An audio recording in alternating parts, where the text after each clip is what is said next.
Now it's time for Desktop Discussions. What's going on, folks? Sir Charles Carey here, and welcome to another episode of Desktop Discussions. And you may be a little curious. You see the title, Are You Lonely? And that's a serious question. I'm looking at it from a different perspective. And to be quite frank, it's lonely at the top and it's lonely at the bottom. I know some people may use different words to camouflage it, to make themselves feel better, to not allow it to sound um, desperate or isolated. But there is a certain isolation that comes along with living life. There is a certain isolation that comes along with being in business, and there's a certain isolation about your innermost concerns. I'll put it like that. And like I say, it's a lonely road to the top, and it's a lonely road on the bottom as well. So when I ask, "Are you lonely?" That's what we're talking about.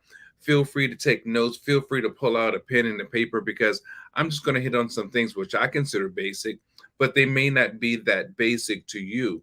And as always, I love to get your feedback. I love to know what it is that you think about what we're sharing today, because not only do I want to teach, but also would love to learn the perspectives of others. So, one of the first things you want to think about in relation to it's lonely at the top, but it's also lonely at the bottom is the fact that it doesn't matter whether it's a career choice or it's just a job or it's your entrepreneurial endeavor that you've been, you know, dying to go after for the longest, and now you're doing it and you're gonna make all this money, or you're gonna be the CEO, the RVP, SVP, whatever the title is, and you haven't gotten there yet.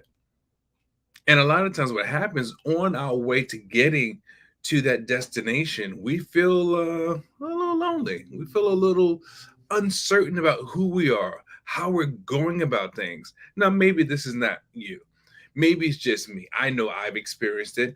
I've experienced it at different stages in my entrepreneurial career and in my job career and just in life. So, from every aspect of life, there's been a certain level of uncertainty. And I'm a very positive person. But it doesn't mean just because you're a positive person, you're immune to feeling uncertainty. So, that's where the loneliness comes in. And if you have experienced this, just know you're not the only one. Not just me, but there are a lot of people, whether they want to admit it or not, they feel that certain loneliness. And I think in order to overcome it or to be comfortable with it, you have to accept it. You're not accepting it in the fashion that says, I'm lonely, and you waller in that space, but saying, I'm lonely. How do I overcome it? And doing just that, overcoming that feeling, that sensation, that experience. So there's a lot of other things, and write this down as well. There's a lot of other things you have to do uh, on your journey to becoming whatever it is that you're after. And that's sacrifice. You have to sacrifice your time. You have to sacrifice your personal time so that you can become more fortified.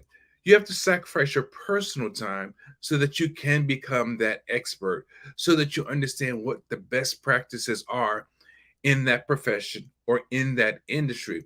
You have to sacrifice so you can become, and you've heard me say this many times before, the subject matter expert. If you don't sacrifice, it takes a lot longer to get to the pinnacle of where you want to be. I mean, that's just the long and short of it. Doesn't matter how much you want it, and it's not going to appear by osmosis. And if it does, I'm sure there's a very low percentage of the time that things just happen, things just fall into place. So let's look at the realistic perspective. You have to work for what you want. That's what the sacrifice is also about. Now, here's the other side of the coin. On the other side of the sacrifice coin, you have to sacrifice in business as well. You have to sacrifice sometimes not doing business so that you can regroup, recalibrate, refresh, respawn, if you will, so that you're really ready when it's time to get back in the game. Now, you should never be totally off game or out of it, but you have to be very careful as it relates to stepping back from anything. Because a lot of times, what happens to us, we get so comfortable that it's hard to get the momentum again. It's hard to get the momentum going. They say once you get it, you never want to lose momentum. And that's an old phrase I've heard going back in the days when I was first doing network marketing, but it's true to life. Mo is something you never want to lose. Playing a video game, you don't want to lose momentum. Playing cards, you don't want to lose momentum. Whatever it is in life that you're doing, you don't want to lose your groove or fall out of focus with the end goal. So we have to sacrifice in business. We have to sacrifice in our personal lives, but we must be very careful as to not get too relaxed that we really don't give our all to be the best that we want to be. And there are financial resources that we must also sacrifice. When you're actually in the throes of business, getting started, or in the middle point, you have to be willing to invest. Some investments are much greater than others. Sometimes it's a book. The book may cost you 25 bucks. It may be a video that may cost you 50 bucks. It may be both. And then there are workshops, there are conferences, there are retreats. It's always necessary to invest in yourself to get more fortified about what it is that you stand for and what it is that you want to do. If you don't invest in yourself, it's definitely going to be lonely. And it's going to be lonely because you don't know what you don't know. And it's critical to have that extra edge that many other people in your industry and in your profession simply do not have. There's no other way around it. There's no other way of looking at it other than how it actually is. Yes, so that means you have to sacrifice your personal time, your professional time, but you also must sacrifice some of your resources. And in this case, I'm talking about financial resources. I mean, I've said it in different platforms, but yes, I've invested thousands upon thousands of dollars in my development for personal and professional development, to be an expert speaker, to do the things that I've done, even with my production company, with filming and music and things like that. There's a lot of investing in it. See, the difference between investing is you expect a return on your investment. On the financial resources that you utilize, you're expected to get something out of that venture, that transaction. You say it could be money, could be connections, it could be status. Now, when you spend money on things, you're not really vested in it. And when I say not vested in it, meaning that you're doing it maybe because it's popular, because it's a trend, but how much do you really get to learn about that new computer, that new widget? Are you doing it just because it's said to be the latest tool? See, when you spend money, you're wasting money. When you invest money, you should get a return on your investment. And once again, as Trevor Ott has said, you should invest in yourself to the degree in which you expect to receive a return. So if you're investing $100, well, you're probably going to get a meaningful but not as great investment back, and not a great return back.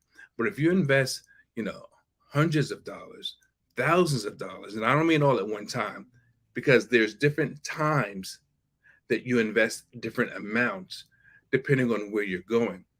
But when you invest in a hearty manner, you get a hearty education. Small investment, small education. Hearty investment, hearty education. And also the human capital. That's another thing that you have to be willing to sacrifice. You see, the sacrifice that you make, you're investing in people, the people that teach you and the people that lead you. And you're also, once you become an expert, you're investing in how you are teaching others, because the more you pour into others, the more they can pour into others also, but the better overall they can become. But when you don't invest in anyone, when you don't invest to get better, you can't possibly help other people because you haven't learned anything. You haven't done anything. You've only relied upon your own thinking. So, the next thing, this is really important because I think we all struggle or have struggled consistency. How consistent are you? The more you are consistent, the more your message will be heard. The more your message will be heard, the more you will be known. The more you will be known, and hopefully, with that investing that you're doing in yourself, the more will be viewed as an expert in your field of interest. So, that is very, very important. And to be consistent is one thing, but to be persistent is an entirely different thing. So you can show up daily, but to really have that forward attitude about getting it done and doing it and being good at it, that takes a certain amount of determination. And once you do that, again, it does not matter what the industry is, it does not matter what the profession is, but once you do that, you will show up in fashions that others can't compete with. And if they are, then you probably are among the elite. And that's a good thing because you want to be seen with a level of respect and reliability, to be quite frankly. So we have to face it for what it is. And that's another thing about acceptance. Working towards the top or being at the top can be very lonely, but so can being at the bottom or not having any ambition or not doing anything. That can be lonely also. So here you have loneliness. Now, what end of loneliness are you at? Are you at the top with it? Or are you still struggling at the bottom? You have to answer yourself honestly. And, we do have coaching. We have a limited amount of coaching for those that are interested in growing and, getting better, becoming better in their area of expertise. And, this is top discussions, but I want to suggest that take a look at our site, go to Wordsmith Speakers Alliance, where there's a ton of resources and you can find those resources and, get anything from personal to professional development with the family issues, some spiritual issues, or just business concerns. And there are, I don't know, tons of discounts built into the pricing. So by all means, please feel free to help yourself to get what you want, where you want. And again, I'm Sir Charles Carey, and I look forward to talking to you. Please leave your comments, any questions you have. If you have a difference in opinion, please make it clear, make it known, make it loud. Give me something to respond to because I do believe in what I'm doing. I believe in what I'm saying. And many of you know where I'm going in regards to the business. But still, I'd love to get your feedback because, as I always say, you've got to be willing to radiate the brain and change the game if you want anything that's worth anything in this life. So, with that being said, see you next time.